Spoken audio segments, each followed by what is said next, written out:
On New Year's Eve 1994, Grozny lay under a cold winter sky, its streets quiet only in appearance.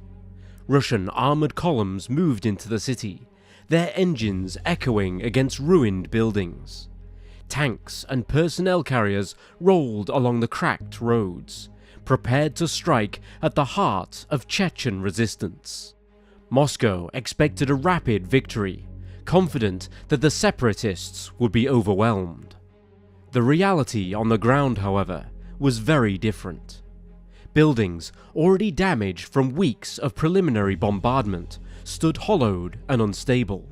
Streets were littered with rubble, burned vehicles, and remnants of homes. Chechen fighters had prepared the city for resistance. Snipers occupied rooftops, makeshift barricades blocked avenues, and hidden ambush points turned familiar streets into deadly traps. For civilians caught inside, there was no safe shelter.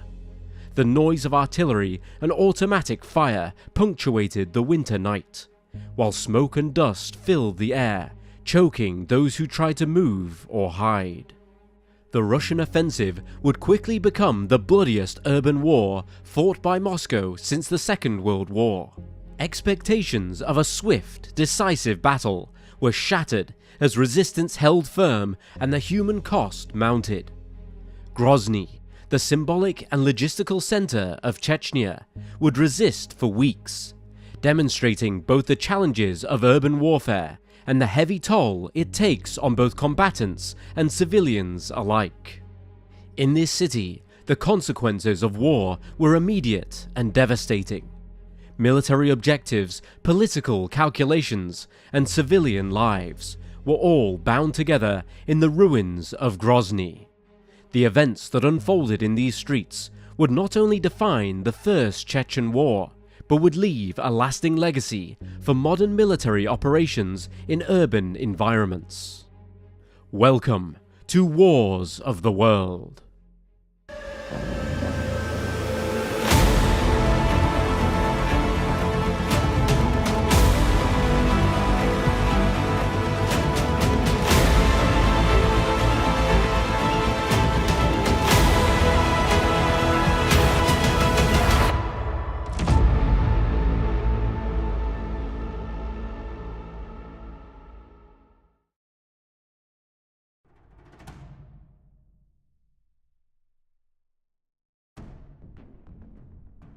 When the Soviet Union began to unravel in the late 1980s, no one could have predicted how violently the consequences would reshuffle power in the North Caucasus.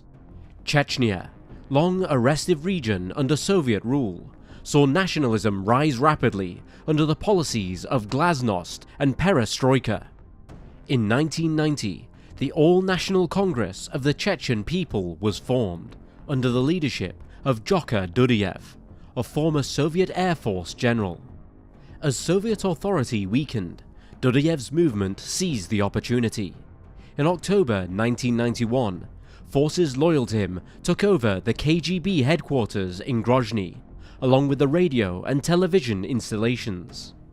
On November 2nd, 1991, Dudayev's Congress declared Chechnya independent, the Chechen Republic of Ichkeria.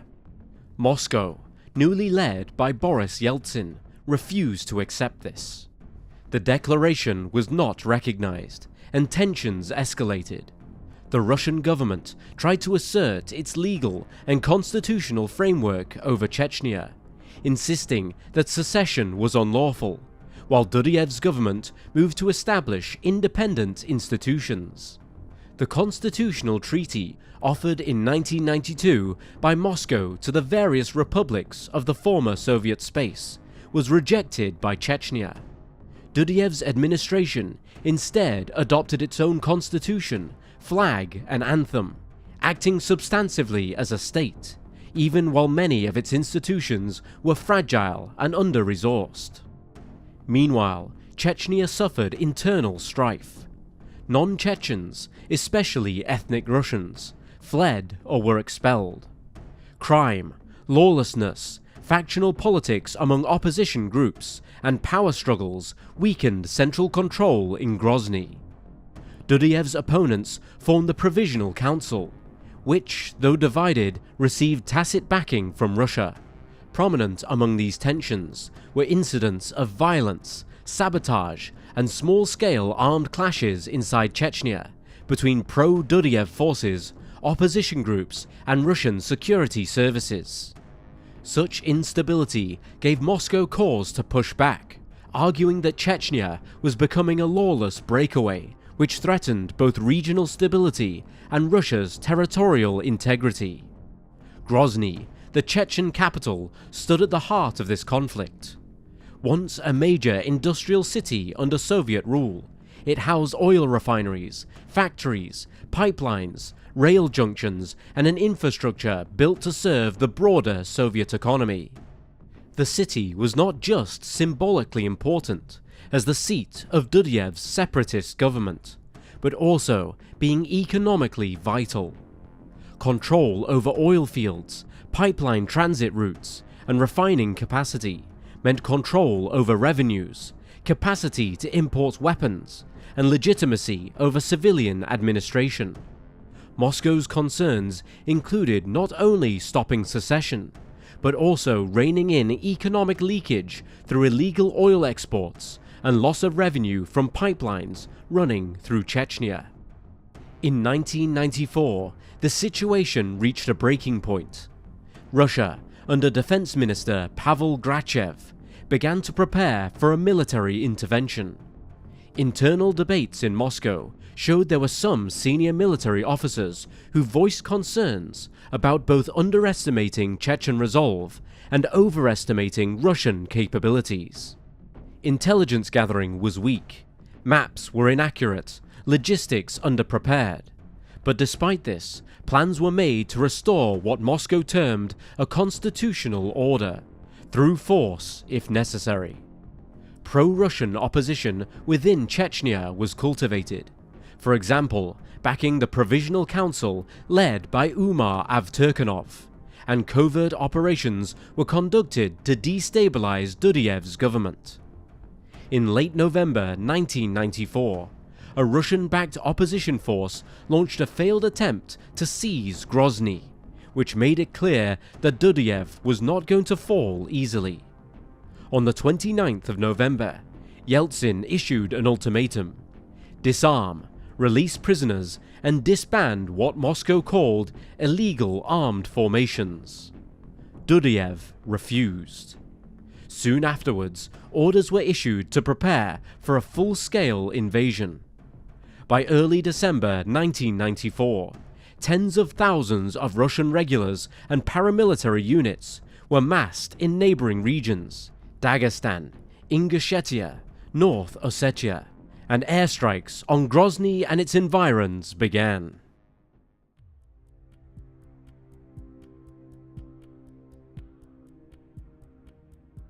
Russian forces launched their assault on Grozny late in December 1994, expecting a swift victory.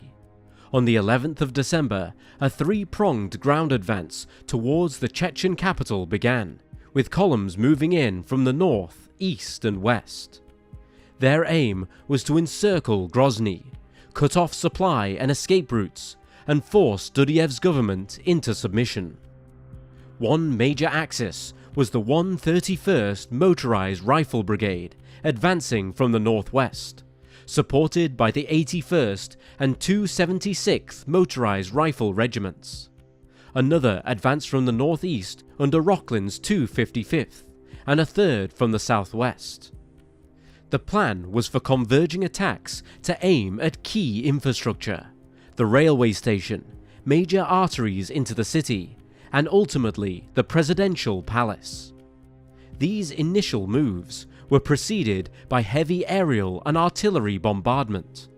Russian jets and helicopters, alongside rocket artillery, pounded Chechen positions, villages near Grozny, and even suburban areas. Civilians tried to flee or take shelter in basements, cellars, or underground shelters, but many remained in the city, trapped by lack of transport and humanitarian corridors. Human Rights Watch published a report in January 1995 describing Russia's bombing of the city. Quote, "Such tactics cruelly punish the estimated 100,000 civilians who remain in Grozny, some tenaciously clinging to their homes, but most lacking anywhere to go or transport out of the war zone. They have been reduced to a brutal, subterranean existence. Those who remain represent the most vulnerable segments of society: the old and feeble, the handicapped, the poor. Eyewitnesses told our researchers of spending whole weeks in basements, only to then face attack when they ventured out to get water or an occasional loaf of bread. They described being burned out of a cellar because shelling ignited the floors above them. Russia's 5-week offensive has caused an estimated 350,000 displaced, an untold number of civilian deaths, and the destruction of a city once home to 400,000. End quote. As December turned into New Year's Eve 1994, the ground assault began in earnest. Russian armoured columns entered Grozny from several directions, supported where possible by Mi-24 attack helicopters, artillery and airstrikes. However, logistical problems, lack of accurate intelligence, unfamiliarity with the city terrain, and poor coordination dogged the assault. Some units, late or misrouted, found themselves isolated and exposed. Dense urban terrain of narrow streets, clusters of apartment blocks, and ruined or abandoned factories favoured the defenders. Chechen defenders made full use of every advantage. They blended into civilian populations, using sewers, cellars, tunnels and basements to move, hide, strike and then vanish. They booby-trapped buildings, mined roads, barricaded avenues, then ambushed Russian armour at choke points. RPG teams operated from roofs or upper floors. Snipers picked off officers. Machine gun teams laid down suppressive fire. On New Year's Eve 1994, at around dawn, Russian forces attempted a decisive push towards the central railway station and the presidential palace. One prong of the attack was to approach the railway station, another down Pervomorskaya Street, while others were to converge towards the palace. The presidential palace itself, defended under the command of Aslan Maskhadov, was a primary objective. Chechen leadership apparently planned to allow the Russian armour to approach, then strike at them under the cover of darkness. What was intended as a fast and coordinated operation soon became a disaster for the Russians. Armoured units, often lacking infantry support, advanced into ambushes in narrow streets. Bulldozers, APCs and tanks all became targets. Russian units reported heavy losses. One brigade, the 131st Motorized Rifle Brigade, is widely cited as suffering catastrophic damage near to the railway station, many of its vehicles being destroyed or rendered inoperable in just the opening hours. Chechen guerrilla fighters struck from hidden positions, in basements, upper stories, behind rubble and through gaps in walls. By early January 1995, the nature of the battle had shifted into brutal block-by-block street fighting. Russian air power was handicapped at times by weather. On New Year's Day and thereafter, artillery became their principal tool. Massive barrages, directed often at areas thought to hold Chechen defences. Unfortunately for civilians, that often meant apartment blocks, marketplaces, hospitals. A 44-year-old resident of Grozny, Sergei Kuklin, described his experiences as he lay in a hospital bed. Quote, "There was artillery shelling from all sides. It wasn't clear where it was coming from and what it was aiming at. There were no planes, just shelling. I have a house. At 1 p.m. a shell landed on my house. At the time, I was in my neighbor's basement. When I heard the explosion nearby, I had a look and I saw that my house was hit and that the roof was blown off. I saw that the house wasn't burning, but the roof was blown off completely. About 3 minutes after I went out, I was hit in the back. The explosion was about 20 or 30 meters away and about 500 or 600 meters from the bomb shelter. Fragments wounded me. After that, people who were there wrapped up my wound. But where could they take me? The shelling kept on going. There was whistling everywhere, beeping everywhere. Fragments were pouring out. I didn't lose consciousness. I lay there until about 4 p.m. To my great fortune, my neighbor arrived from Nazran. He put me in his car and brought me here." End quote. Inside Grozny, Russian units found themselves repeatedly ambushed. Street corners, ruined courtyards, derelict buildings. Chechens used them all. One survivor recalled Russian tanks entering side streets, only to be hit by RPG fire from rooms above. As the tanks paused, their trailing infantry were targeted. Snipers, often unseen until the shot, picked off officers and signalmen. Maskadov and other Chechen commanders employed hit-and-run tactics, avoiding large formations. Some brigades found themselves cut off, forced to defend makeshift positions under relentless fire. Destruction mounted. The architecture of the city became ruinous. Long rows of apartment blocks built in the Soviet style, narrow alleys, and little cover outside built-up streets. Buildings collapsed after bombardments. Smoke, dust, and fires choked the air. Electricity, water, and sanitation all but ceased. The few surviving hospitals overflowed or were destroyed. Civilians scavenged for food and water, and few had safe shelter. Many displaced people streamed out of the city, while others stayed despite the bombing, trapped by rubble or unwilling to abandon their homes. By late January, Russian forces had taken partial control of some sectors, key roads, parts of the city centre, but the cost had been enormous. What had been intended as a quick victory now stretched into weeks of urban warfare. Russian morale was shaken by the unexpected resistance. Chechen defenders, though lacking in heavy weaponry, had turned the city's destruction into a weapon itself. The assault had devolved into grinding combat. Each street, each building, and each hallway was contested.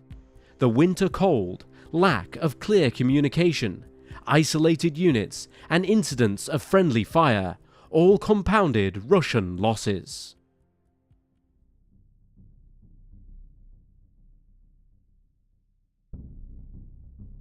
By February 1995, Russian commanders realized that Grozny would not fall by shock alone. The daring armored thrusts and helicopter inserts of late December and January had cost far more lives and vehicles than they ever anticipated, and they had failed to break the Chechen will. Instead, the Russians moved to a slow and grinding strategy: isolate sectors, tighten control over captured buildings, and apply overwhelming firepower to reduce resistance one block, one building, or one corridor at a time.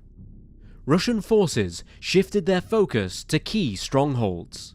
They systematically cleared the downtown area, the industrial zones, and then moved into the Minutka and Staropromyslovsky districts. The Council of Ministers building, a symbolic and tactical objective, was captured by mid-January after hand-to-hand combat, with the Chechens mounting repeated counterattacks to retake or at least contest it. Meanwhile, Russian bombardment never let up. Artillery barrages, rocket attacks, and heavy bombing made every advance costly. Civilian infrastructure turned into battlefields. Many residential blocks that had been Chechen defensive positions were reduced to rubble. The Russian tactic was attritional: deny supply, exhaust the defenders, and gradually degrade capacity to resist.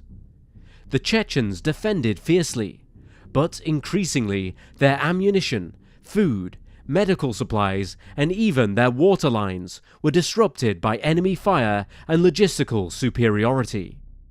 Within the Russian ranks, however, the cost was mounting both materially and psychologically. Armoured vehicle losses remained high. Tanks and armoured personnel carriers were regularly destroyed in ambushes or by teams of anti-armour units. Russian conscripts, and even some contract soldiers, complained of inadequate winter clothing, of having to fight in cold and damp buildings with the water and heating cut off. Command and control remained uneven. Units often became isolated after pushing forward, and communications were frequently severed by damage to infrastructure or by technical failures. Morale suffered, especially when expected rapid advances got bogged down into weeks of bitter, close-quarters fighting. By late February, Russian forces had seized the presidential palace. It was no longer an intact symbol of Chechen power, but a wrecked fortress, its interior gutted and its defenders forced to withdraw. From that point, momentum was decisively with the Russians.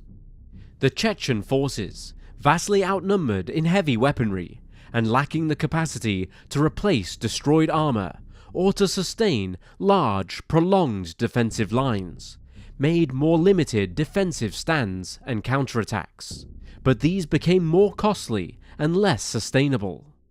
As the Chechens withdrew from some sectors, so too did their ability to mount effective resistance. The Russian perimeter expanded, supply lines tightened, and Chechen routes for reinforcement or resupply were progressively cut. On March 6, 1995, after nearly 10 weeks of relentless pressure, Russian troops finally declared Grozny fully under their control. The downtown, industrial, and administrative core was theirs. Many remaining defenders either withdrew or were captured. The battle was over, though the city itself was a shell of its former glory. Yet the victory for the Russians was Pyrrhic indeed. Russian military losses were significant, even by liberal estimates. Some sources report that the Russian side admitted to about 1,834 soldiers being killed, 4,670 being wounded, and 96 more being captured, while Chechen claims and independent estimates suggest much higher numbers. The loss of armoured vehicles was also steep. Dozens of tanks were destroyed, and many more armoured vehicles were rendered inoperable. The 131st Maikop Brigade, for example, was nearly wiped out in some of the worst engagements around the central railway station. Only a fraction of its original force survived. Meanwhile, civilian casualties and suffering were even more severe. Estimates differ, but sources place at least 25,000 civilians killed during the Battle of Grozny, this including thousands of children. Some of the higher estimates, for example from historian Dmitry Volkogonov, reach 35,000 civilian deaths. Tens of thousands more were wounded, and many more were displaced. Homes, hospitals, schools, and basic services were destroyed. Water, electricity, and sanitation collapsed. Medical facilities were completely overwhelmed or ruined. Food supplies ran short, and bodies lay buried in mass graves or lay uncleared on the streets. Human rights violations during this stage were numerous. Observers reported indiscriminate shelling and bombing of civilian zones, not just military positions. Russian forces were accused of summary executions, detaining men randomly or by filtering checkpoints, torture, using civilians as human shields, and failing to distinguish between combatants and non-combatants in their targeting. Aisha Albogachieva was a former resident of Grozny who managed to flee to neighbouring Ingushetia. He tried to organise a convoy to return to the capital in order to evacuate other civilians that were left behind, but they encountered a Russian Interior Ministry patrol, which stopped them and killed one of their drivers in the process. Aisha relates what happened, quote, "The soldiers didn't want to discuss it," meaning they're continuing. "They were all pretty drunk. I began to plead with them, but they started to search me very roughly. One of the drivers got out and shouted, 'You won't be able to reach an agreement with them, let's go back.' One soldier swung around and said, 'Why can't we agree?' He then fired a burst from his automatic and killed that guy. His name was Ruslan. I didn't know his last name." End quote. At home in Russia, the reaction was mixed but growing critical. State media continued to emphasize city achievements, liberation of strategic zones, symbolic victories, such as the presidential palace, the council of ministers, and the railway station. But Russian society was weary. Following the conflict, General Lev Rokhlin, the commander of the unit which seized the palace, was offered to be decorated with the Order of the Hero of the Russian Federation, the highest honorary title in the Russian military.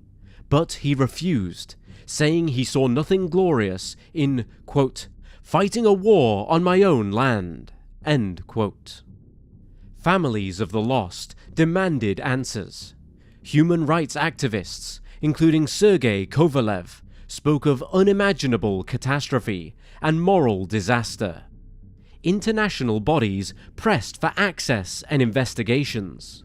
The damage was visible, not just physically, but also politically. Trust in military competence was shaken. The cost in lives and finances became a central question. In the final count, the Russians had captured Grozny and disrupted major Chechen military infrastructure. But the cost, in human lives, in morale, and in physical destruction, was vast. What emerged was a victory marked by devastation and a grinding defeat of resistance, but at a price that Moscow would remember.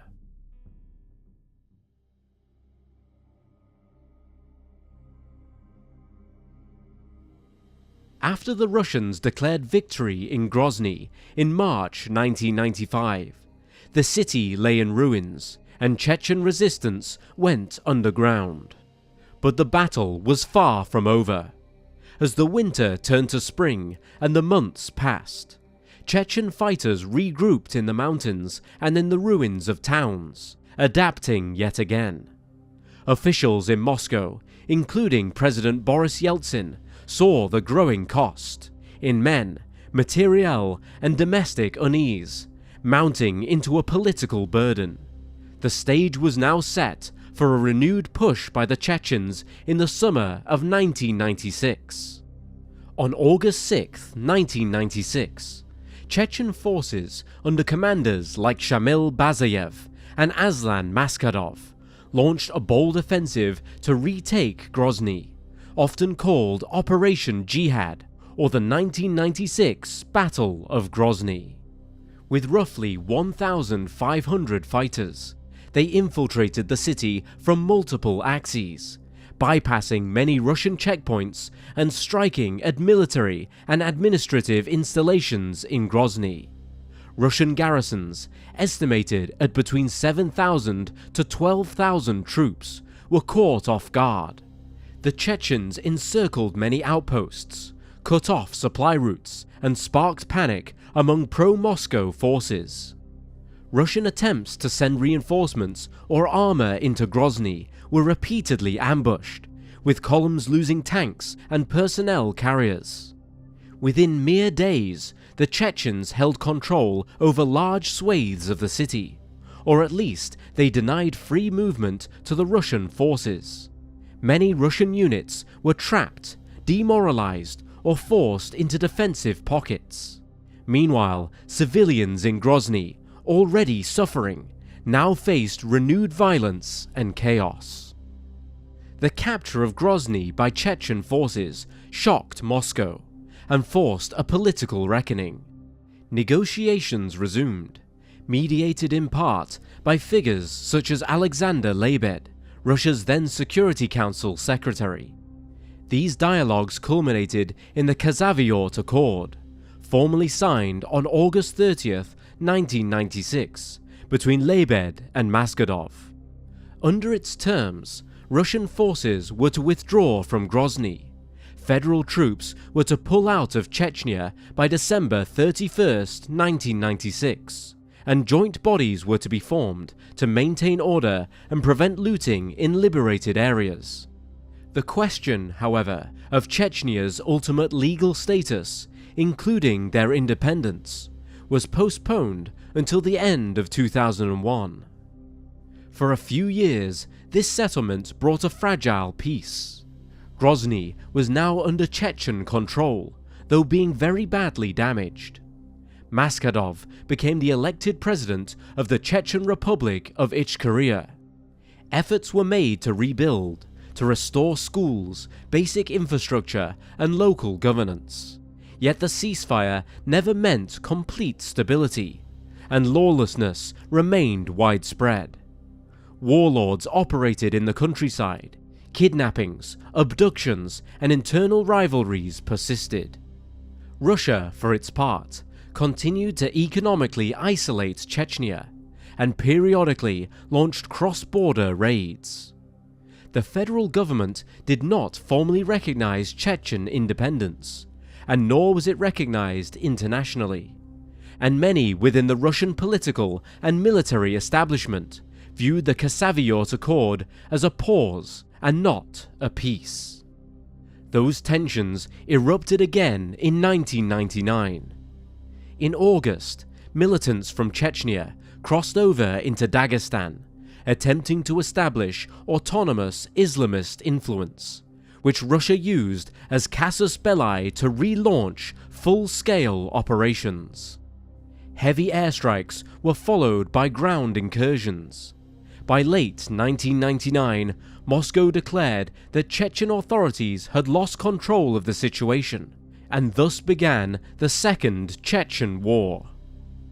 Among its early and decisive events was the Second Battle of Grozny, from December 25, 1999 to February 6, 2000, in which Russian forces laid siege to the capital.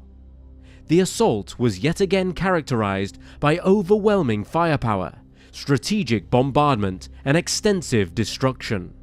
Civilian casualties were estimated variously, but in that siege alone, between 5,000 and 8,000 civilians were reportedly killed. The Second Battle of Grozny did not rewrite everything established by the First War, but it reinforced many of its harsh lessons. Russian forces were determined this time not just to push into Grozny, but to destroy pockets of resistance entirely, with there being less hesitation over heavy bombardment. Chechen fighters, far fewer in number and with diminished resources, nonetheless resisted fiercely. The city yet again was devastated, infrastructure destroyed, civilians displaced, works of reconstruction set back. By early 2000, Moscow had reasserted control over Grozny and instated a pro-Moscow administration, though insurgency and guerrilla actions continued for years afterward. The aftermath of this cycle left a deep imprint. Chechnya had obtained de facto independence for a brief period, but they lacked recognition. The Russian state had suffered reputational, moral, and material damage. For the people of Grozny and for Chechnya as a whole, the wars meant recurring devastation, loss, and trauma. The counteroffensive in 1996 showed that the resistance was resilient, and this second war illustrated how Moscow would respond with overwhelming force once it committed. In the end, neither side achieved a clean, lasting resolution to the underlying conflict in that decade. Only recurring cycles of destruction, negotiation, and renewed fighting.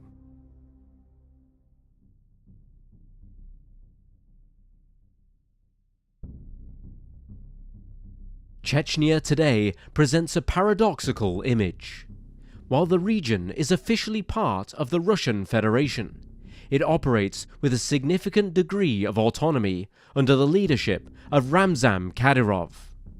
Kadyrov has declared the defeat of terrorism within the Republic, asserting that the region has achieved stability and development. However, reports of recent attacks on security forces suggest that challenges persist. Despite this, there are some international actors, such as Ukraine, who recognize the Chechen Republic of Ichkeria as temporarily occupied by Russia in 2022.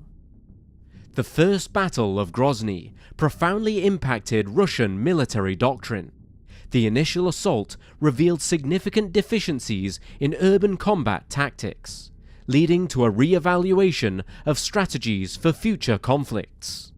Lessons learned from the battle emphasize the need for improved coordination, intelligence gathering, and respect for civilian infrastructure.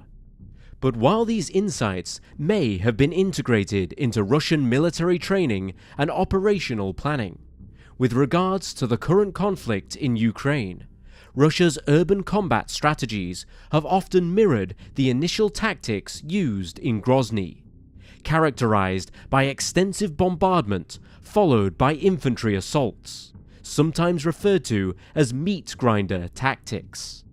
For instance, in the battle for Mariupol, Russian forces employed similar heavy artillery and airstrike tactics, resulting in significant civilian casualties and extensive damage to infrastructure. Internationally, the Battle of Grozny has become a cautionary tale for modern militaries.